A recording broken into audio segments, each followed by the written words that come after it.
Thank you very much, everybody.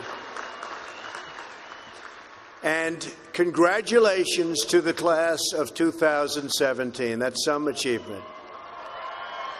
This is your day, and you've earned every minute of it. And I'm thrilled to be back at Liberty University. I've been here, this is now my third time, and we love setting records, right? We always set records. We have to set records. We have no choice. It's been a little over a year since I've spoken on your beautiful campus, and so much has changed. Right here, the class of 2017, dressed in cap and gown, graduating to a totally brilliant future. And here I am, standing before you as President of the United States. So I'm guessing there are some people here today who thought that either one of those things, either one, would really require major help from God. Do we agree? And we got it. But here we are celebrating together on this very joyous occasion. And there's no place in the world I'd rather be to give my first commencement address as president than here with my wonderful friends at Liberty University. And I accepted this invitation a long time ago. I said to Jerry that I'd be there. And when I say something, I mean it.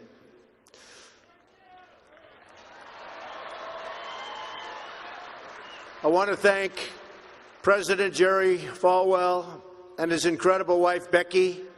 Stand up, Becky. For their kind words, their steadfast support, and their really wonderful friendship. Let me also extend our appreciation to the entire Falwell family. Trey, Sarah, Wesley, Laura, and Caroline, thank you for everything you do to make this university so exceptional. One of the truly great schools. Most importantly, to our new graduates, each of you should take immense pride in what you have achieved. There's another group of amazing people we want to celebrate today, and they are the ones who have made this journey possible for you. And you know who that is? Nobody. You forgot already. You're going to go out. You're going to do whatever you're going to do. Some are going to make a lot of money. Some are going to be even happier doing other things. They're your parents and your grandparents. Don't forget them. You haven't forgotten yet, have you? Never, ever forget them. They're great. And especially this weekend, let's make sure we give a really extra special thanks to the moms. Don't forget our moms, because graduates, today is your day. Today is your day. But in all of this excitement, don't forget that tomorrow is Mother's Day, right? I had a great mother. She's looking down now, but I had a great mother. I always loved Mother's Day. We're also deeply honored to be joined by some of the nearly 6,000 service members, military veterans, and military spouses who are receiving their diplomas today. Would you please stand? Please stand. Wow.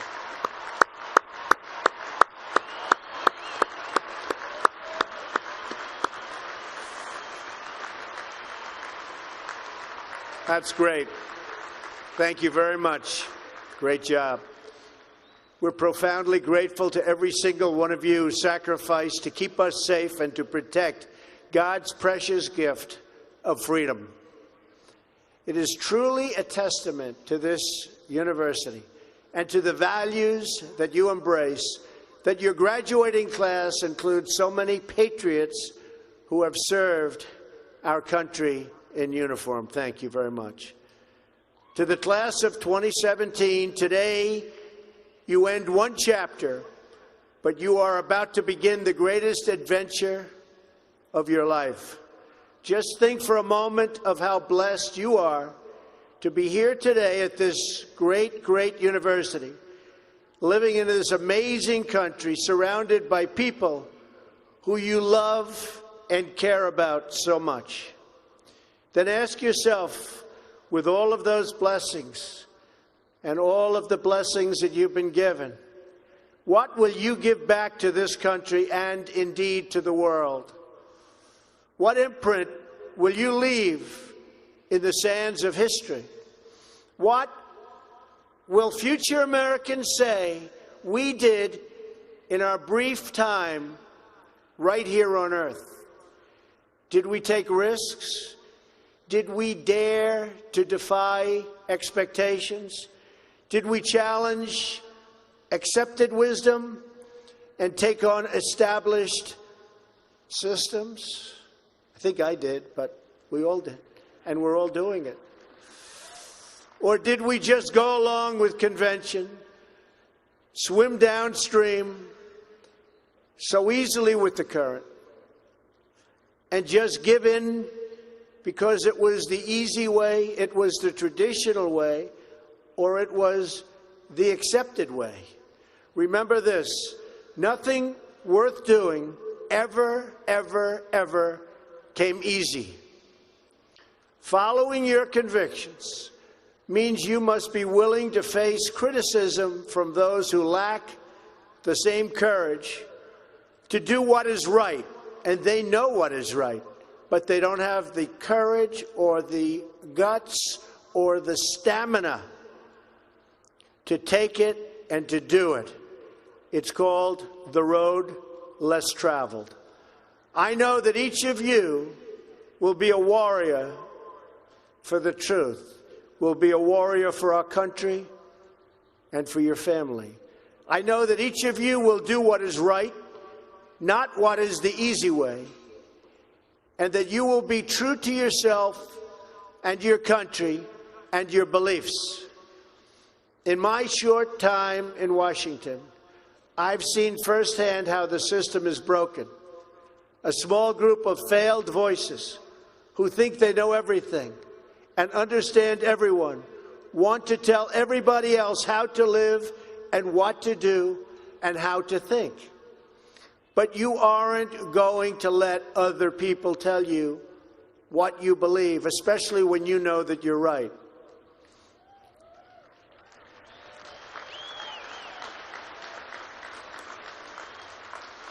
And those of you graduating here today who have given 500,000 hours of charity last year alone, unbelievable amount of work and charity, and few universities or colleges can claim anything even close.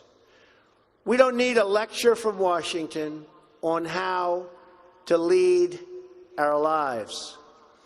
I'm standing here looking at the next generation of American leaders. There may very well be a president or two in our midst. Anybody think they're going to be president? Raise your hand. In your hearts are inscribed the values of service, sacrifice, and devotion.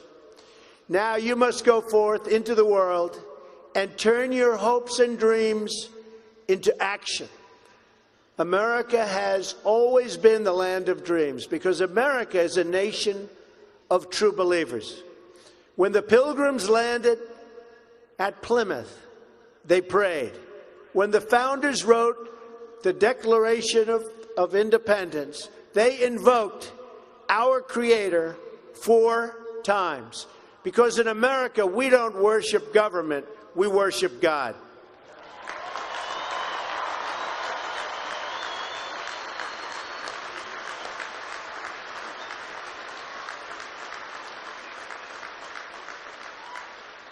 That is why our elected officials put their hands on the Bible and say, "So help me God," as they take the oath of office. It is why our currency proudly declares, "In God we trust." And it's why we proudly proclaim that we are one nation under God every time we say the Pledge of Allegiance.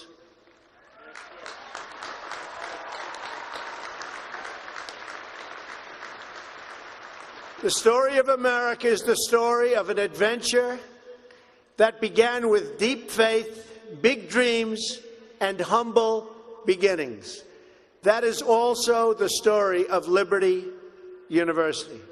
When I think about the visionary founder of this great institution, Reverend Jerry Falwell Sr., I can only imagine how excited he would be if he could see all of this and all of you today, and how proud he would be of his son and of his family. In just 2 days, we will mark the 10th anniversary of Reverend Falwell's passing. And I used to love watching him on television, hearing him preach. He was a very special man. He would be so proud, not just at what you've achieved, but of the young men and women of character that you've all become.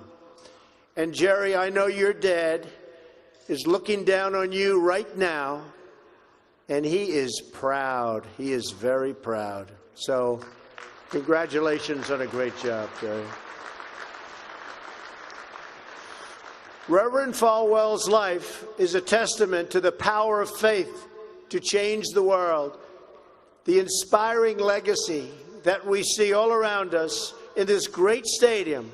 This is a beautiful stadium, and it is packed. I'm so happy about that. I said, how are you going to fill up a place like that? It is packed, Jerry.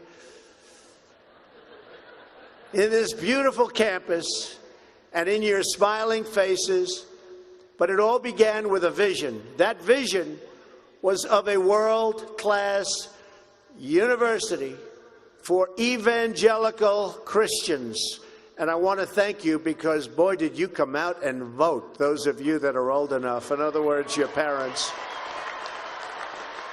Boy, oh boy, you voted. You voted. No doubt many people told him his vision wasn't possible, and I am sure they continued to say that so long after he started, at the beginning with just 154 students. But the fact is, no one has ever achieved anything significant without a chorus of critics standing on the sidelines explaining why it can't be done. Nothing is easier or more pathetic than being a critic, because they're people that can't get the job done. But the future belongs to the dreamers, not to the critics. The future belongs to the people who follow their heart no matter what the critics say, because they truly believe in their vision.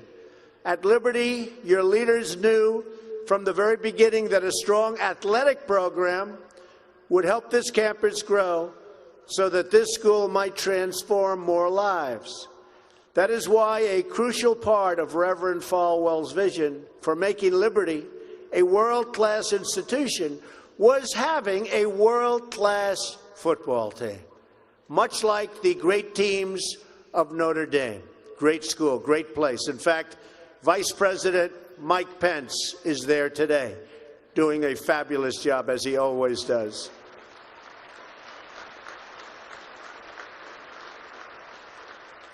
A few years ago, the New York Times even wrote a story on the great ambitions of the Liberty Flames. That story prompted a longtime president of another school to write a letter to Jerry.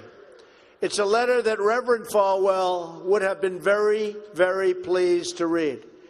Jerry tells me that letter now hangs in the wall in the boardroom of your great university. It came from the late Father Theodore Hesburgh, who was the beloved president of the University of Notre Dame 35 years ago.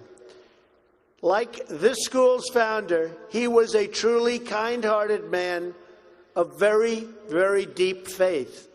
In the letter, Father Hesburgh recalled that Notre Dame's own meteoric rise from a small Midwestern school to a national football powerhouse. And then he wrote something so amazing and generous. He wrote, "I think you are on that same trajectory now, and I want to wish you all the best and encourage you from the starting and from being able to start very small, and arriving in the big time. Thanks to hard work, great faith, and incredible devotion, those dreams have come true.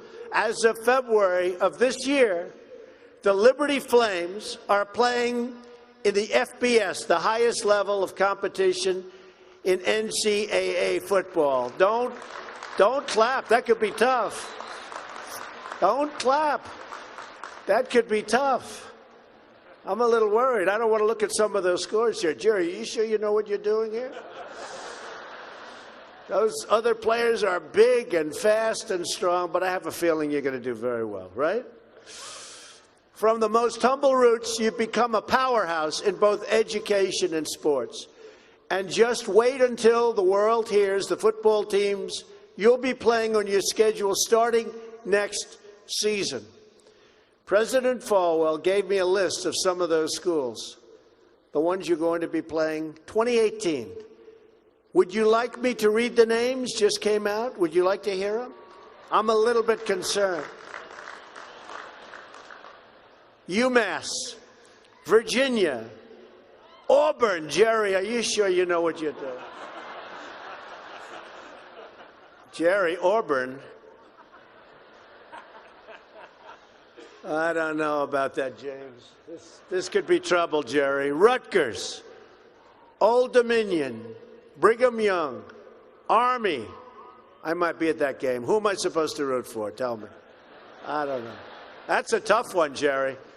I don't know, Jerry. I'm going to have to think about that one, Jerry. Buffalo, Troy, Virginia Tech. Oh, no, Jerry. Ole Miss. And Wake Forest. Those are really top schools. That's maybe in 4 or 5 years I'll come to a game, right? You'll build it up. Well, good luck. The success of your athletic program arriving on the big stage should be a reminder to every new graduate of just what you can achieve when you start small, pursue a big vision, and never, ever quit. You never quit. If I give you one message to hold in your hearts today, it's this: never, ever give up. There'll be times in your life you'll want to quit, you'll want to go home. You'll want to go home perhaps to that wonderful mother that's sitting back there watching you and say, Mom, I can't do it. I can't do it. Just never quit. Go back home and tell Mom, Dad, I can do it. I can do it. I will do it. You're gonna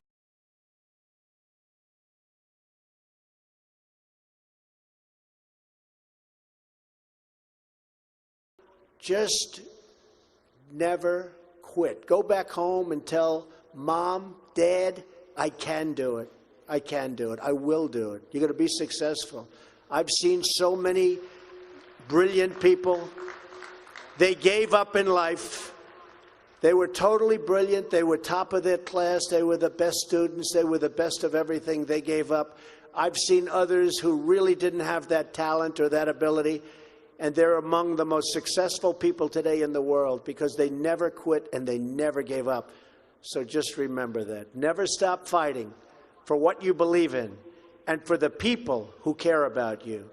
Carry yourself with dignity and pride.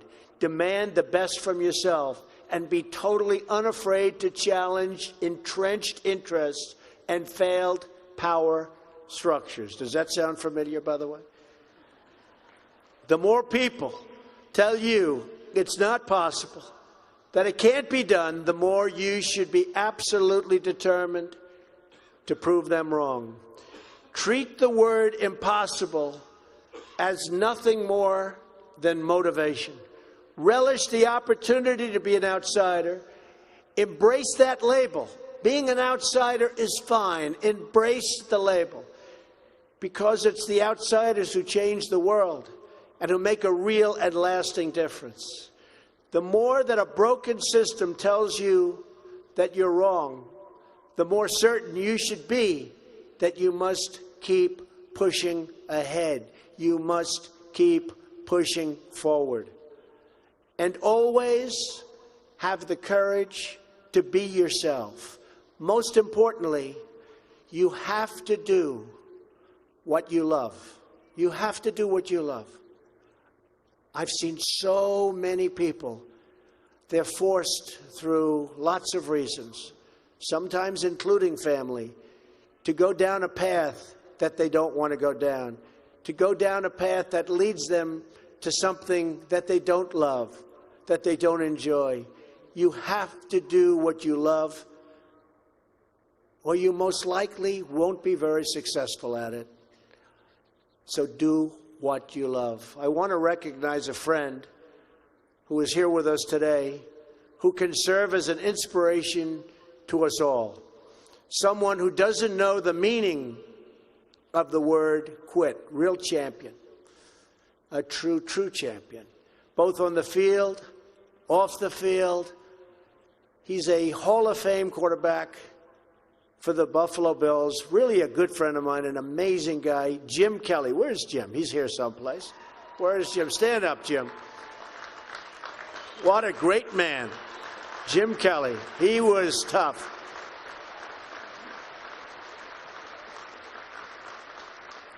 Jim, do you have any idea how much money you'd be making today? They'd hit Jim. It was like tackling a linebacker. They'd hit Jim, 4 guys, 5 guys that weighed 320, and he'd just keep going down the field. He was much more than a quarterback. He had tremendous heart, and he knew how to win. Jim is tough, and his toughest fight of all was that he beat cancer not once but twice.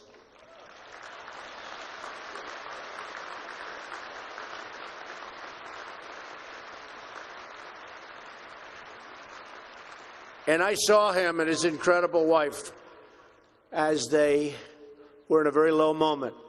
Jill, very, very low moment. And it was amazing the way they fought. It didn't look good. I would have said, maybe it's not going to happen. But there was always that hope because of Jim and Jim's heart. But I want to just say it's great to have you here today, Jim. And these people are big, big fans. And if you could get a young version of Jim Kelly, you'll be beating a lot of teams, Jerry. So, interestingly, though, I said, I wonder what Jim's doing here.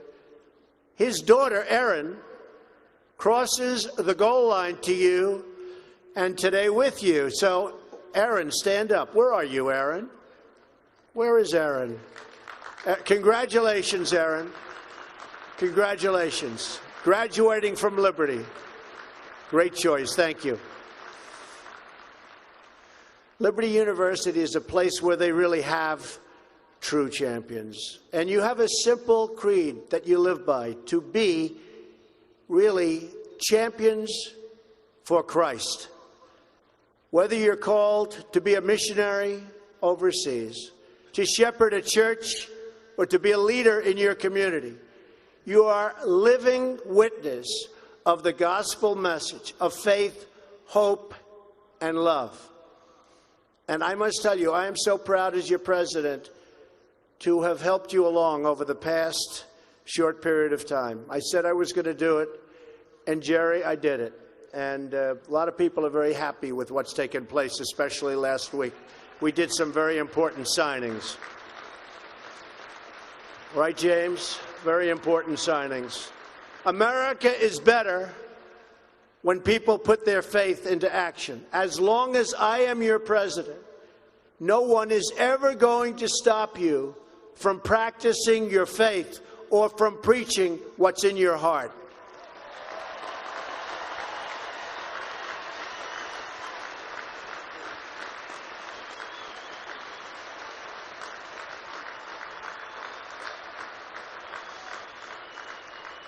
We will always stand up for the right of all Americans to pray to God and to follow His teachings. America is beginning a new chapter.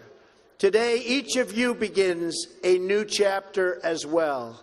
When your story goes from here, it will be defined by your vision, your perseverance, and your grit. That's a word Jim Kelly knows very well, your grit. In this, I'm reminded of another man you know very well and who has joined us here today. His name is George Rogers. Liberty University CFO and vice president for a quarter of a century. During World War II, George spent 3.5 years as a prisoner of war. He saw many of his fellow soldiers die during the Bataan Death March. He was the victim of starvation and torture as a prisoner of war. When he was finally set free, he weighed just 85 pounds and was told he would not live past the age of 40. Today, George is 98 years old.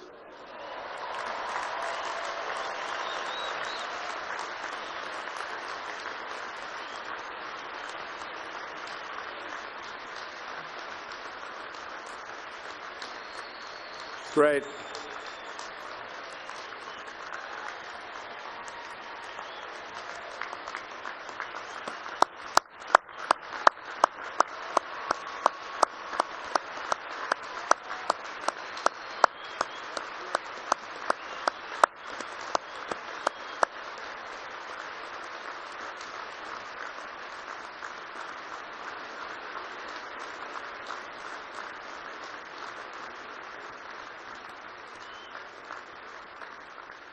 That's so great, George. If anyone ever had reason to quit, to give in to the bitterness and anger that we all face at some point, to lose hope in God's vision for his life, it was indeed George Rogers. But that's not what he did. He stood up for his country. He stood up for his community. He stood up for his family, and he defended civilization against a tide of barbarity, the kind of barbarity we're seeing today and we've been witnessing over the last number of years. And I just want to tell you, as your president, we are doing very, very well in countering it. So you just hang in there. Things are going along very, very well. You'll be hearing a lot about it next week from our generals. Things are going along very, very well. Through it all, he kept his faith in God, even in the darkest depths of despair. Like so many others of his generation, George came home to a nation full of optimism and pride and began to live out the American dream. He started a family. He discovered God's plan for him and pursued that vision with all his might, pouring his passion into a tiny college in a place called Lynchburg, Virginia. Did you ever hear of that? Lynchburg? We love it. Do you like it? We like it, right? I flew over it a little while ago. It's amazing, actually. What started as a dream with a few good friends, he helped shepherd into the largest Christian university in the world. Just look at this amazing, soaring, growing campus, and I've been watching it grow because I've been a friend of Liberty for a long time now, Jerry. It's been a long time. Thanks in great part to George's financial stewardship. Hundreds of thousands of young hearts and souls have been enriched at Liberty and inspired by the Spirit of God. George, we thank you and we salute you, and you just stay healthy for a long time, George. Thank you.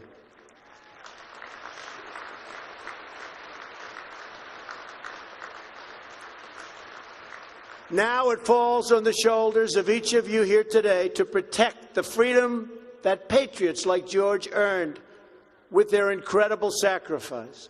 Fortunately, you have been equipped with the tools from your time right here on this campus to make the right decisions and to serve God, family, and country. As you build good lives, you will also be rebuilding our nation. You'll be leaders in your communities, stewards of great institutions, and defenders of liberty. And you will be great mothers and fathers and grandmothers and grandfathers, loving friends and loving family members. You will build a future where we have the courage to chase our dreams no matter what the cynics and the doubters have to say.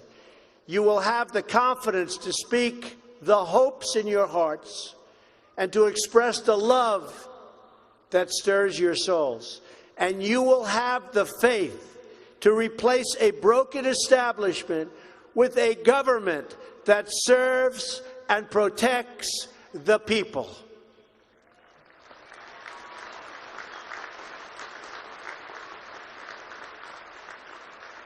We must always remember that we share one home and one glorious destiny. Whether we are brown, black, or white, we all bleed the same red blood of patriots. We all salute the same great American flag. And we are all made by the same Almighty God. As long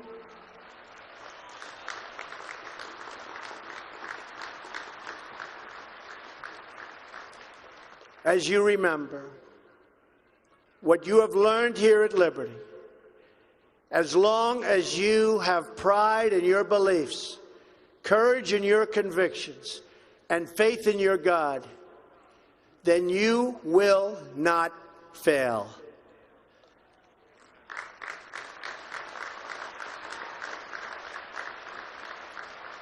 And as long as America remains true to its values, loyal to its citizens, and devoted to its Creator, then our best days are yet to come. I can promise you that.